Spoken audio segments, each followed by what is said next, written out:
പ്രണയസഖി ഭാഗം 21. കരയാനാണെങ്കിൽ നമുക്ക് ഈ സംസാരം ഇവിടെ വെച്ച് തന്നെ നിർത്താം. ഗൗരവത്തോടെ പറയുന്നവനെ നോക്കി വർണ്ണ നിറഞ്ഞു വന്ന കണ്ണുകൾ അമർത്തി തുടച്ചു. അവളുടെ കൈകൾ ഇപ്പോഴും അവൻ്റെ കൈക്കുള്ളിൽ ഭദ്രമാണ്.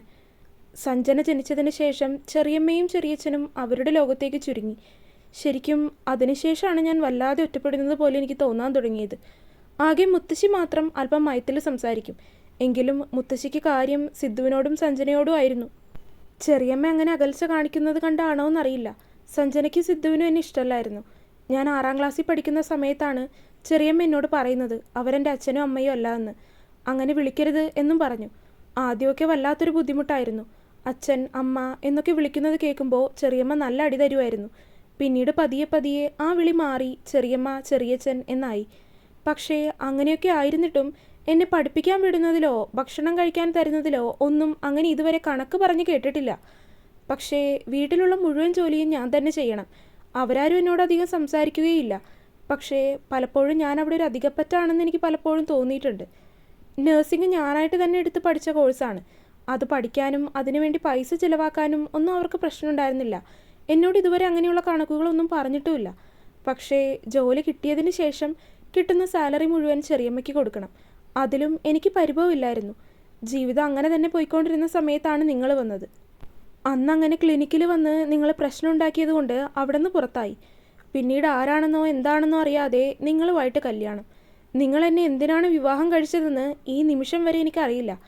ചെറിയച്ഛൻ വന്ന് പറഞ്ഞപ്പോൾ എതിർത്ത് നോക്കി. പക്ഷേ നടന്നില്ല. ചെറിയച്ഛൻ എന്നോട് അങ്ങനെ അധികം സംസാരിക്കാത്ത ആളാണ്. അങ്ങനെയുള്ളപ്പോൾ ഈ കാര്യം പറഞ്ഞു വന്നപ്പോൾ തന്നെ എന്തോ പന്തികേട് എനിക്ക് തോന്നി. ഒടുക്കാതെ ഇങ്ങനെയുമായി. അവൾ അത് പറഞ്ഞു നിർത്തി. അവൻ അവളെ തന്നെ നോക്കിയിരുന്നു പോയി. അവളുടെ മുഖത്ത് വിഷമവുമില്ല സന്തോഷവും ഇല്ല. ഒരു കഥ പറയുന്ന ലാഘവം പോലെ അവൾ അവളുടെ ജീവിതം മുഴുവനും അവന് മുന്നിൽ പറഞ്ഞു തീർത്തു. ഇതുമാത്രമേ ഉള്ളൂ? വേറൊന്നും പറയാനില്ലല്ലോ?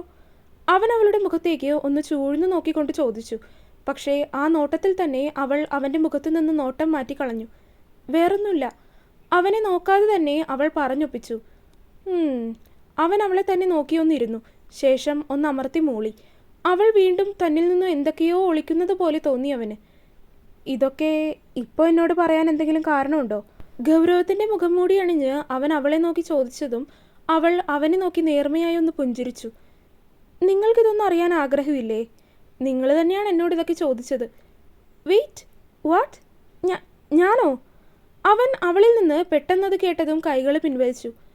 നിങ്ങൾ തന്നെ കഴിഞ്ഞ ദിവസം കള്ളു കുടിച്ച് എന്നോട് ഇതൊക്കെ ചോദിച്ചു. ബോധമുള്ളപ്പോൾ പറയാമെന്ന് ഞാനും കരുതി. ഞാൻ കള്ളു കുടിച്ച് അങ്ങനെയൊക്കെ പറഞ്ഞോ? ഓ ഗോഡ്! പിന്നെ പറഞ്ഞു. നിങ്ങൾ തന്നെയാണ് എന്നോട് പറഞ്ഞത് ഇതൊക്കെ നിങ്ങളോട് പറയാൻ.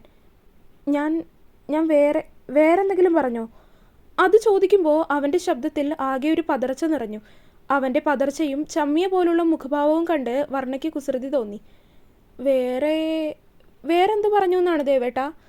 അവളുടെ ഉള്ളിൽ കുസൃതിയായിരുന്നെങ്കിലും ഗൗരവത്തോടെ തന്നെ അവൾ അവനോട് തിരികെ ചോദിച്ചു. അത് പിന്നെ ഇതല്ലാതെ വേറെ ഏതെങ്കിലും കാര്യങ്ങൾ? അവനത് അവളെ എങ്ങനെ പറഞ്ഞു മനസ്സിലാക്കണം എന്നറിയില്ലായിരുന്നു. വേറൊന്നും പറഞ്ഞിട്ടില്ല. ഒരു കണക്കിന് അവൾ അങ്ങനെ പറഞ്ഞൊപ്പിച്ചു. അവളത് പറഞ്ഞതും അവൻ നെഞ്ചിൽ കൈവച്ച് ശ്വാസം വലിച്ചു വിടുന്നത് കണ്ടതും അവൾക്ക് ചിരി വന്നു. അവളുടെ ചിരി കണ്ട് അവനൊരു പന്തികേട് തോന്നിയെങ്കിലും അവൻ വേഗം തന്നെ ഗൗരവത്തിൻ്റെ മുഖം മൂടിയെടുത്തണിഞ്ഞ് അവളുടെ മുഖത്തേക്ക് നോക്കി. അപ്പോൾ നിനക്കെന്നോട് പ്രണയമാണ് അല്ലേ? ഗൗരവത്തോടെ അവനത് അവളോട് ചോദിച്ചതും അവളുടെ ചിരി സ്വിച്ചിട്ടതുപോലെ നിന്നുപോയി. അവനെ നോക്കാനാവാത്ത വിധം അവളുടെ തല കുനിഞ്ഞുപോയി. തനിക്ക് അർഹതയുണ്ടോ എന്ന് മനസ്സിലിരുന്ന് വീണ്ടും ആരോ ചോദിക്കുന്നത് പോലെ. പറയ്, നിനക്കെന്നോട് പ്രണയമാണോ? സ്നേഹിച്ചു പോയി ഞാൻ. അവൻ വീണ്ടും ചോദിച്ചതും അവൾ അത്രയും നേർത്ത ശബ്ദത്തിൽ അവനോട് തിരികെ പറഞ്ഞു. അത് കേട്ട് അവൻ്റെ ചുണ്ടിൽ ഒരു നിമിഷം ഒരു പുഞ്ചിരി വിരിഞ്ഞു. പക്ഷേ അതവൾ കണ്ടിരുന്നില്ല. എനിക്ക് നിന്നെ ഒരിക്കലും സ്നേഹിക്കാൻ കഴിയില്ല വർണ്ണ. അവൻ പറഞ്ഞതും അവൾ അവനെ ഞെട്ടലോടെ മുഖമുയർത്തി നോക്കി. അവൻ്റെ മുഖം കുനിഞ്ഞിരിക്കുകയാണ്. ദേവേട്ടാ? ഇടർച്ചയോടെ അവൾ അവനെ വിളിച്ചു. പക്ഷേ അവൻ ആ വിളിക്ക് ഉത്തരം കൊടുത്തില്ല. എനിക്ക് പറ്റില്ല. അത് പറഞ്ഞ് അവൻ സോഫയിൽ നിന്ന് എഴുന്നേറ്റ് പോകാൻ ഒരുങ്ങിയതും അവൾ അവൻ്റെ കയ്യിൽ കയറി പിടിച്ചു. അവൻ അവളെ നോക്കിയതും അവൾ എഴുന്നേറ്റ് നിന്നു. എൻ്റെ മുഖത്ത് നോക്കി പറയ്, എന്നെ ഇഷ്ടമല്ലെന്ന് പറയ്. പിന്നീട് ഞാൻ ഒരിക്കലും നിങ്ങളെ ഈ ഒരു കാര്യം പറഞ്ഞ് ബുദ്ധിമുട്ടിക്കില്ല. അവൻ്റെ മുഖത്ത് നോക്കി സംസാരിക്കുന്നവളുടെ കണ്ണുകളിൽ മാത്രമായിരുന്നു അവൻ്റെ ശ്രദ്ധ. ആ കണ്ണുകൾ നിറഞ്ഞു വരുന്നു. അത് കണ്ടതും അവൻ പോലും അറിയാതെ തന്നെ അവൻ്റെ മനസ്സ് അസ്വസ്ഥമായി. Leave my hands Varna, I have to go. No, എനിക്കതിൻ്റെ ഉത്തരം കിട്ടണം ദേവേട്ട. I said leave my hands. കണ്ണുകളൊന്ന് ഇറുക്കി അടച്ചു പൂട്ടി അവൻ വീണ്ടും പറഞ്ഞു നോക്കി. പക്ഷേ അവൾ കൈകൾ വിടുന്നില്ല എന്ന് കണ്ടതും അവൻ അവളുടെ കൈകൾ കുടഞ്ഞെറിഞ്ഞു. വർണ അവനെ ഞെട്ടലോടെ നോക്കി. നോ, എനിക്ക് കഴിയില്ല. ഈ ജന്മം എനിക്കൊരു പെണ്ണിനെയും സ്നേഹിക്കാൻ കഴിയില്ല. അതും അവൻ തിരിഞ്ഞു നിന്നാണ് പറയുന്നത്. ശബ്ദത്തിൽ ഇതുവരെ ഇല്ലാത്ത തരത്തിലുള്ള ദേഷ്യമാണ് കലർന്നിരിക്കുന്നത് എന്ന് വർണ്ണ എളുപ്പം മനസ്സിലാക്കിയിരുന്നു. അവൾ അവൻ്റെ കയ്യിൽ പിടിച്ച് അവൾക്ക് നേരെ തിരിച്ചു നിർത്തി. ദേഷ്യമാണെങ്കിലും അവൻ്റെ കണ്ണുകളാകെ കലങ്ങി ചുവന്നിരിക്കുന്നു. കണ്ണുകളിൽ ദേഷ്യവും വിഷമവും ഒരുമിച്ചുള്ളതുപോലെ. എന്നെ നോക്കി പറയ്, എന്നെ സ്നേഹിക്കുന്നില്ലെന്ന് പറയ്. ഇനി ഒരിക്കലും എന്നെ പ്രണയിക്കാനാവില്ലെന്ന് എൻ്റെ മുഖത്ത് നോക്കി പറയതേ വേട്ട. കിതപ്പോടെ അവൾ പറഞ്ഞതും അവൻ അവളുടെ കണ്ണുകളിലേക്ക് തന്നെ നോക്കി നിന്നു. ആ കണ്ണുകളിൽ മുഴുവൻ തന്നോടുള്ള പ്രണയമാണ്.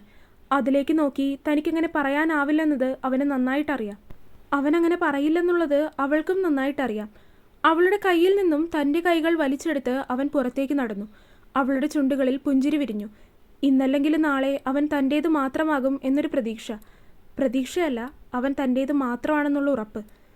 പതിവ് പോലെ തന്നെ ശിവ നേരെ പോയത് മിഥുൻ്റെ അടുത്തേക്കാണ്. അല്ലെങ്കിലും സന്തോഷം വന്നാലും സങ്കടം വന്നാലും അത് മിഥുനോട് പറഞ്ഞില്ലെങ്കിൽ ശിവയ്ക്കാകെ വല്ലാതെ തോന്നും. മിഥുനും തിരിച്ചങ്ങനെ തന്നെയാണ്. അവരുടെ സൗഹൃദം കാണുമ്പോൾ വർഷങ്ങളായിട്ട് പരിചയമുള്ളവരെ പോലെയാണെങ്കിലും ഇരുവരും പരിചയപ്പെട്ടിട്ട് വളരെ കുറച്ചേ ആയിട്ടുള്ളൂ. ശിവ കളപ്പുരയ്ക്കൽ തറവാട്ടിൽ നിന്ന് ഇറങ്ങിയ അന്നാണ് മിഥുനെ കാണുന്നത്. പിന്നീട് ഇങ്ങോട്ടാണ് ഇരുവരും ഉറ്റ സുഹൃത്തുക്കളാവുന്നത്. അതായത് ഇരുവരും കണ്ടുമുട്ടിയിട്ട് ഇപ്പോൾ 2 വർഷം ആവുന്നതേ ഉള്ളൂ. ഇന്നിപ്പോൾ ശിവയുടെ മുഖം ഒന്ന് മാറിയാൽ പോലും അത് മിഥുന് മനസ്സിലാകും. നേരെ തിരിച്ചും. മുഖത്ത് പുഞ്ചിരിയോടെ നടന്നു വരുന്നവനെ മിഥുൻ അമ്പരപ്പോടെയാണ് നോക്കിയത്. മാത്രമല്ല അവൻ്റെ മുഖത്ത് പതിവിലും ആകെ മൊത്തത്തിലൊരു തെളിച്ചം. എന്താടാ ആകെ ഒരു മാറ്റം? അതോ, അതൊക്കെ ഉണ്ട്. അത് പറഞ്ഞ് ശിവ ക്ലബിൻ്റെ മുന്നിലായിട്ടിരിക്കുന്ന ചെയറിലേക്കിരുന്നു. എടാ മിഥുനെ, ഇവിടെ വന്നിരുന്നേ. മുന്നിലായി നിൽക്കുന്ന മിഥുനോട് പറഞ്ഞതും മിഥുൻ അവൻ്റെ അടുത്തുള്ള കസേരയിൽ വന്നിരുന്നു.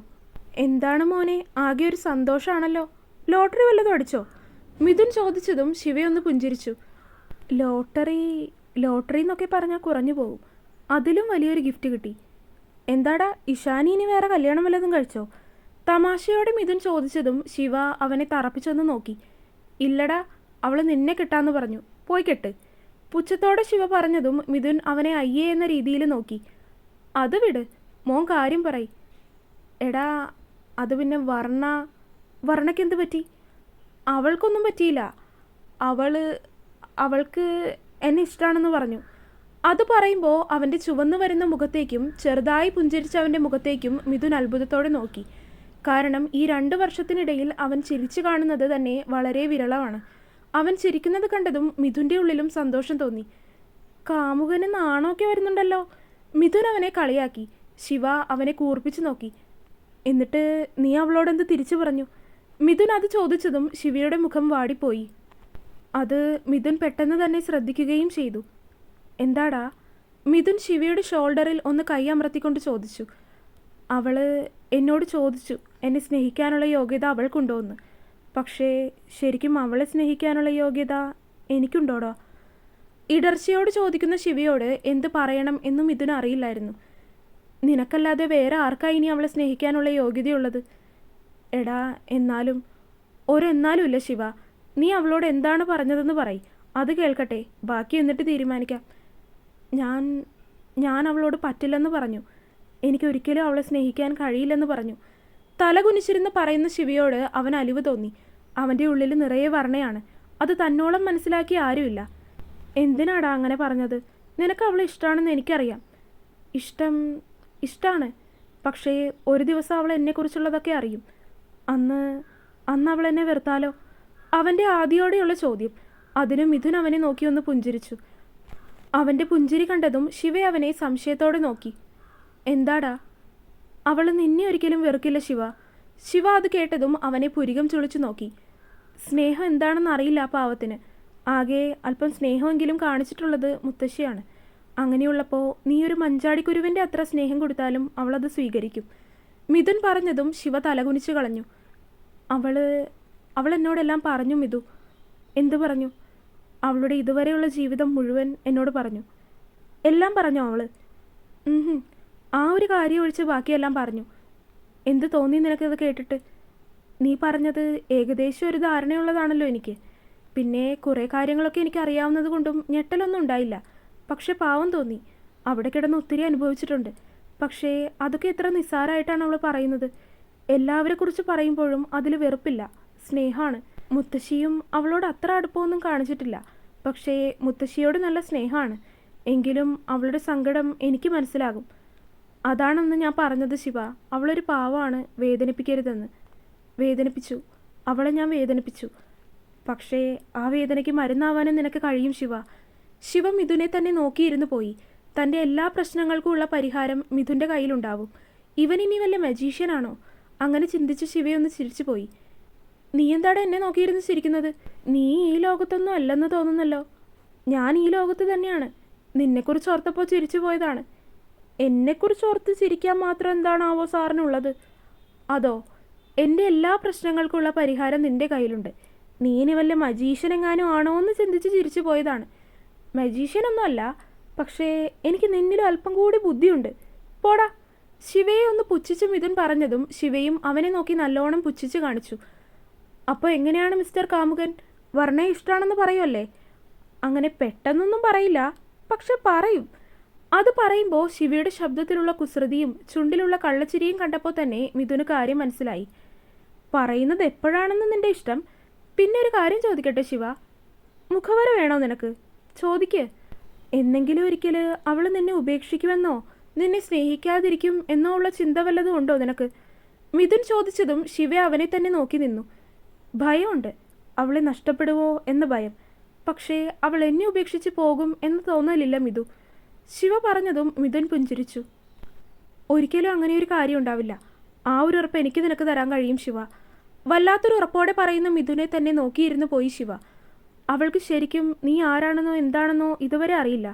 നിന്റെ നല്ല സ്വഭാവത്തേക്കാൾ ഉപരി അവൾ കണ്ടിട്ടുള്ളത് നിന്റെ മോശം സ്വഭാവമാണ്. നിന്റെ ചീത്ത വശങ്ങളെ മാത്രം അറിഞ്ഞുകൊണ്ട് അവൾ നിന്നെ സ്നേഹിച്ചുവെങ്കിൽ അവൾ ഒരിക്കലും നിന്നെ വിട്ടു പോകില്ല ശിവ. ശിവ അത് കേട്ടതും പുഞ്ചിരിച്ചു. മനസ്സാകെ ശാന്തമാവും പോലെ. മനസ്സിൽ മുഴുവൻ അവളുടെ മുഖവും ഓർമ്മകളും മാത്രം നിറഞ്ഞു നിന്നു. തുടരും. അപ്പോൾ വീഡിയോ കണ്ടവരെല്ലാവരും വീഡിയോ ലൈക്ക് ചെയ്യുക. നിങ്ങളുടെ അഭിപ്രായങ്ങൾ എന്തായാലും അത് കമൻറ്റായിട്ട് അറിയിക്കുക. ചാനൽ സബ്സ്ക്രൈബ് ചെയ്യാത്തവർ സബ്സ്ക്രൈബ് ചെയ്യുക. അടുത്ത പാർട്ടായിട്ട് നാളെ വരാട്ടോ. ബൈ.